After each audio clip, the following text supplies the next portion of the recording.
आप सभी गुरु भाई बहनों को मेरा प्रणाम। मैं शिव शिष्या गंगा जी। गुरु भाई बहन, आज हम बहुत ही सुंदर शिव गुरु महादेव का चर्चा कथा लेकर के आई हूँ। अगर आप सब गुरु भाई बहन को यह कथा पसंद आए तो कमेंट बॉक्स में हर हर महादेव अवश्य लिखिएगा गुरु भाई बहन। और साथ ही हमारे इस चैनल पे नए होंगे तो चैनल को अवश्य सब्सक्राइब कर लीजिएगा। और गुरु भाई बहन, अपना प्यार दुलार जरूर बरसाइएगा, लाइक जरूर कीजिएगा। तो चलिए आज हम कथा की शुरुआत करते हैं। गुरु भाई बहन, एक गांव में एक बूढ़ी माँ रहती थी। बूढ़ी माँ के एक ही बेटे और एक बेटी थी। वो बूढ़ी माँ के घर नहीं थे, वो बहुत ही गरीब थी। गुरु भाई बहन, उसके पति भी नहीं थे। बूढ़ी माँ एक बेटा एक बेटी को लेकर के और झोपड़ी तैयार करती है, काटा कुसा का एक झोपड़ी तैयार करती है और उसी झोपड़ी में अपना स्थान बना लेती है रहने का। गुरु भाई बहन, उसी झोपड़ी में वो रहने का अपना एक सुरक्षित जगह बना लेती है गुरु भाई बहन। और उसी जगह पे वो रहने लगती है अपने बच्चे के साथ। प्रतिदिन उन बूढ़ी माँ का काम था जंगल से लकड़ी लाना और लकड़ी लाकर बाजार में जाकर बेच आना। और उनसे जो पैसे इकट्ठे होते थे तो वो अपने लिए खाना बनाने का सामग्री बाजार से ले आती थी। गुरु भाई बहन, प्रतिदिन बूढ़ी माँ ऐसे ही करती थी और खाना पीना बनाकर वो सबसे पहले भगवान शिव का भोग लगाकर और उसके बाद ही भोजन को प्रणाम करके वो ग्रहण करती थी, अपने बच्चे को भी खिलाती थी। ऐसे ही उसका दिनचर्या बीत रहा था। धीरे धीरे समय बीता। बूढ़ी माँ सोची कि सबके घर में महादेव की चर्चा होती है तो मन करता है कि हम भी भगवान शिव का चर्चा करवाएं। गुरु भाई बहन, वो अपने छोटे गांव से होकर कुछ दूर गांव होकर जाती है और सब लोगों को कहती है कि गुरु बहन, गुरु भाई लोग सब चर्चा में आइएगा, हमारे यहाँ चर्चा है। गुरु भाई बहन, संजोगवश वो बूढ़ी माँ बोलते बोलते एक बहुत बड़ा जो चर्चा करवाते हैं सबके यहाँ गुरु भाई और एक बड़ी गुरु बहन उसके पास जाती है। कहती है कि आप सब भी हमारे यहाँ चर्चा में आइएगा। सो हम गरीब दुखिया हैं, चर्चा करवाए हैं, सो आप सब ज़रूर आइएगा। गुरु भाई बहन, तो बड़े जो गुरु भाई एक गुरु बहन थी वो कहती है बूढ़ी माँ से कि आप तो दिखते हैं बहुत गरीब, आप कौन सा जात हैं, जरा आप अपना जात बता दीजिए, तब ही हम जाएंगे आपके घर। वैसे हम छोटे जाति के घर चर्चा कराने नहीं जाते हैं।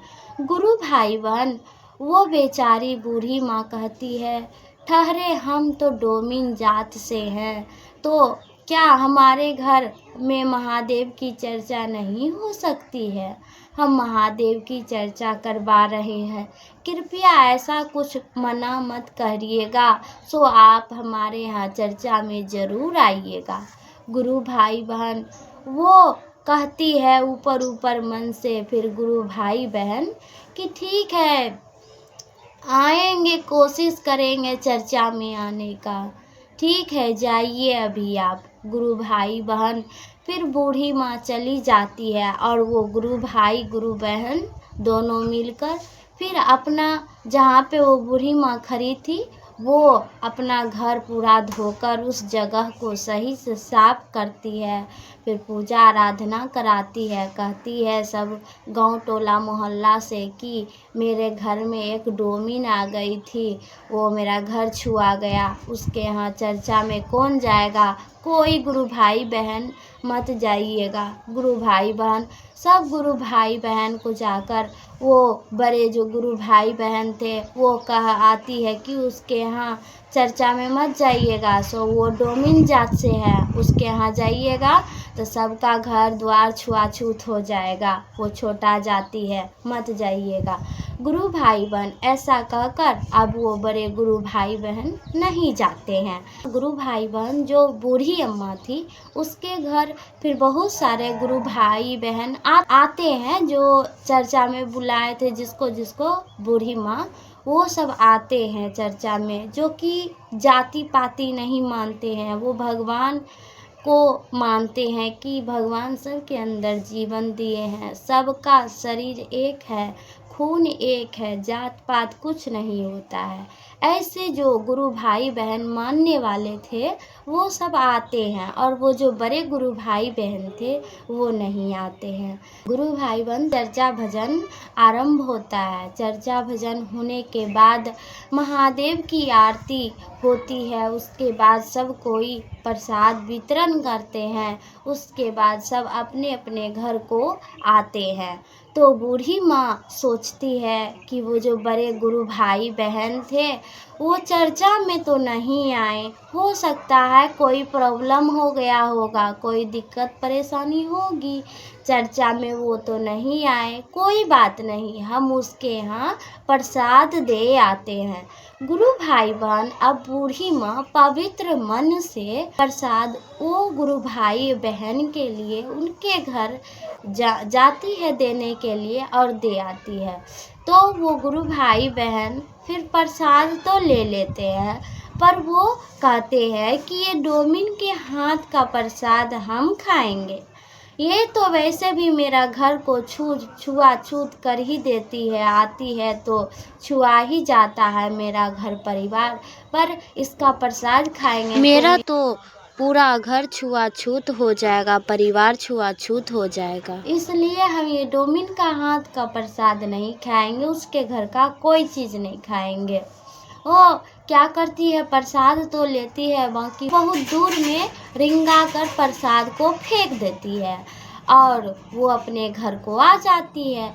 गुरु भाई बहन फिर वो बूढ़ी माँ प्रसाद देकर बेचारी अपना घर चली जाती है। धीरे धीरे समय बीता और वही प्रसाद जो फेंकी थी वो बहुत बड़ा विशाल एक बेल का वृक्ष बन गया। गुरु भाई बहन बेल का वृक्ष बन गया। उस गांव में एक भी बेल का वृक्ष नहीं था। वही प्रसाद जो फेंकी उससे बहुत बड़ा बेल का वृक्ष बन गया।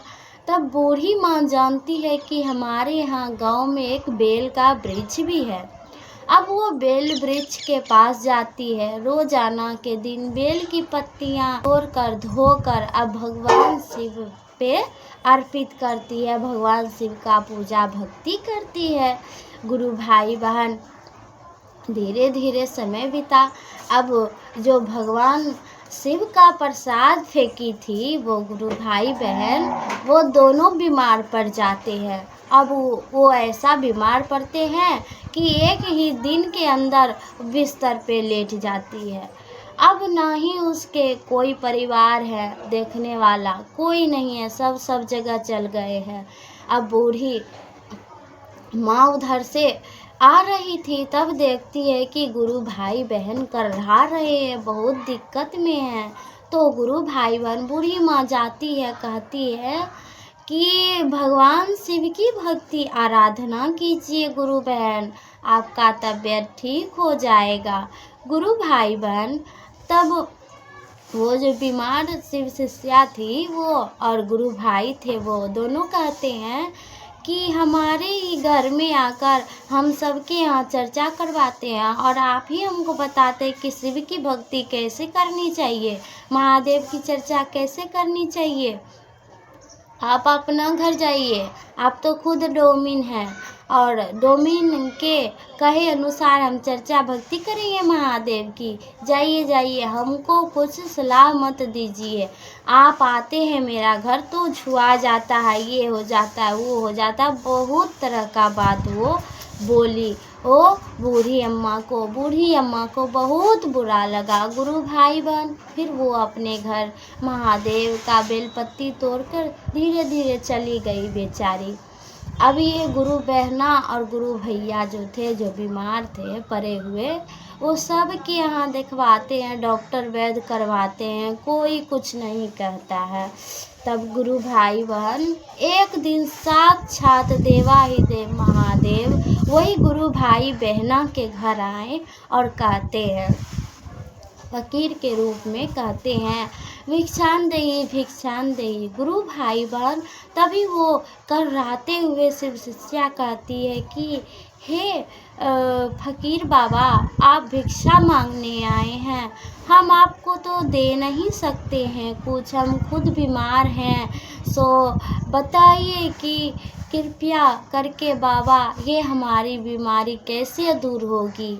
सो आप तो सब कुछ जानते हैं, आप तो भगवान की भक्ति करते हैं, आपको तो सब कुछ मालूम होगा। हम बीमार पड़ गए हैं, बहुत इलाज करवाएं, अपना ठीक नहीं हो रहे हैं, कृपया करके मुझे बताइए क्या हुआ है, ऐसा क्या हुआ है कि ठीक नहीं होता है।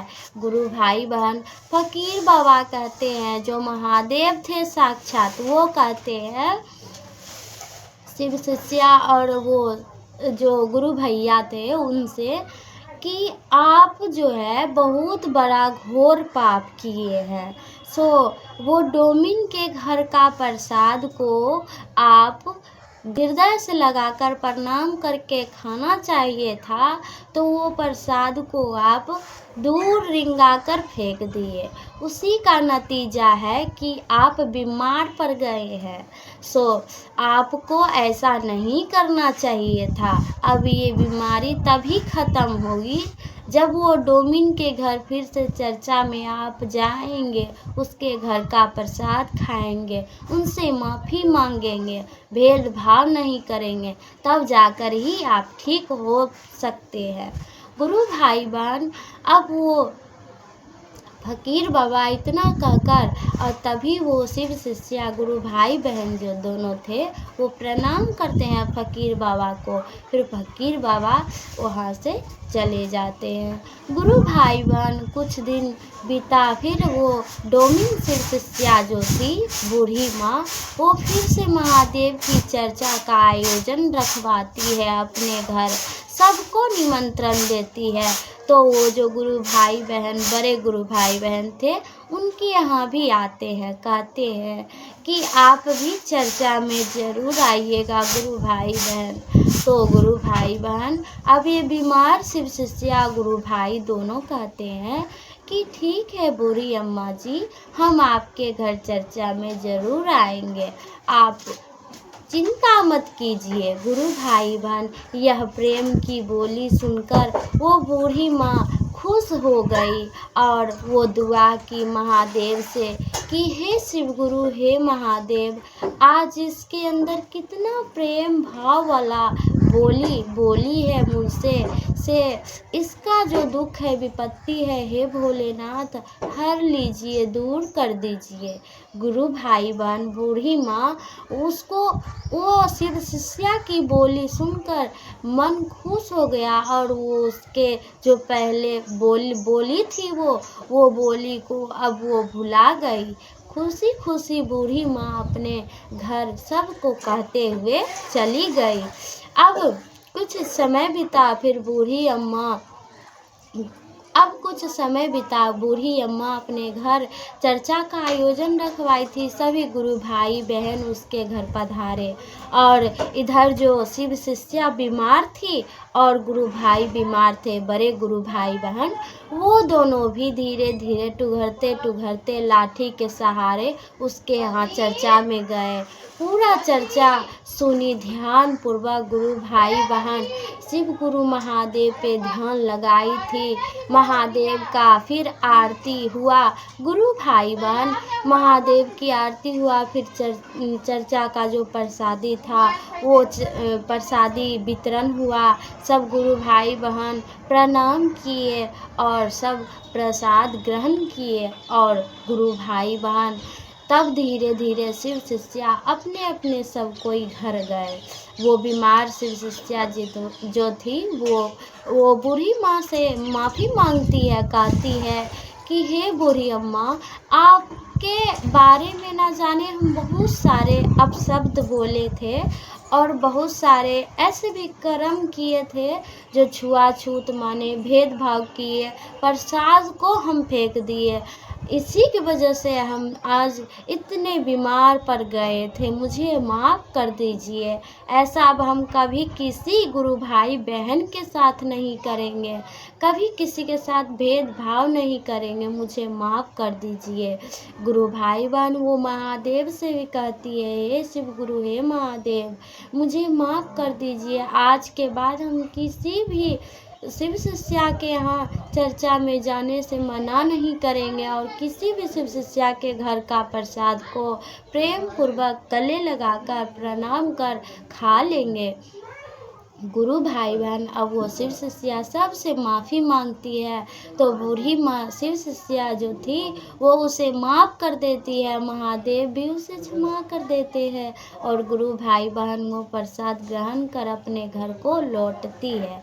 जब 2-3 दिन बीतता है, वो गुरु बहन और गुरु भाई दोनों ठीक हो जाते हैं। वो गुरु भाई बहन जब ठीक हो जाते हैं, गुरु भाई बहन, तो क्या होता है कि वो भी महादेव के चर्चा का आयोजन अपने घर में रखवाती है और सबको बुलाती है। तो डोमिन शिव शिष्या जो थी बूढ़ी माँ, उसे भी आमंत्रित करती है और उसके घर में फिर महादेव का चर्चा का भजन आरंभ होता है, किस्सा कहा जाता है, कहानी कही जाती है, चर्चा महादेव का होता है। महादेव महादेव महादेव, हर हर महादेव, भगवान शिव का चर्चा का आयोजन सब गुरु भाई बहन मिलजुल कर करते हैं। फिर महादेव की आरती होती है और प्रसाद गुरु भाई बहन वितरण किए जाते हैं। सब कोई खुशी पूर्वक हंसी खुशी प्रसाद महादेव का ग्रहण करते हैं और अपने अपने घर को वापस आते हैं। तो गुरु भाई बहन देखिए, महादेव की चर्चा भक्ति किसी के घर में हो, पर किसी के घर में ऐसा ना हो कि वो छोटे जात है उसके घर चर्चा में नहीं जाएंगे, उसके घर का प्रसाद नहीं खाएंगे और वो आएगी, वो छोटा जात है हमारे घर, तो हम उसको चर्चा से निकाल देंगे, बोलेंगे नहीं आप छोटा जात है, आपको चर्चा में यहाँ नहीं करने देंगे। ऊंच नीच जात पात भेदभाव ऐसा नहीं करना चाहिए और सबके घर चर्चा में जाना चाहिए, सबके घर का प्रसाद भी ग्रहण करना चाहिए। गुरु भाई बहन साथ ही सबको मिलजुल कर भगवान शिव की भक्ति आराधना करनी चाहिए। तो देखिए, गुरु भाई बहन की बूढ़ी माँ और जो थी उसके 2 बच्चे थे, अब बहुत ही हंसी खुशी पूर्वक अपने घर में महादेव की भक्ति आराधना करते हैं और अपनी मेहनत से कमाते खाते हैं, बहुत ही अच्छे से रहते हैं, भगवान की भक्ति करते हैं। और उधर सब गुरु भाई बहन गांव घर में भी चर्चा मिलजुल कर करते हैं, हंसी खुशी रहते हैं। तो प्रेम से बोलिए जय शिव गुरु, जय महादेव, जय मैया पार्वती की जय। हर हर महादेव। ओम नमः शिवाय, ओम नमः शिवाय।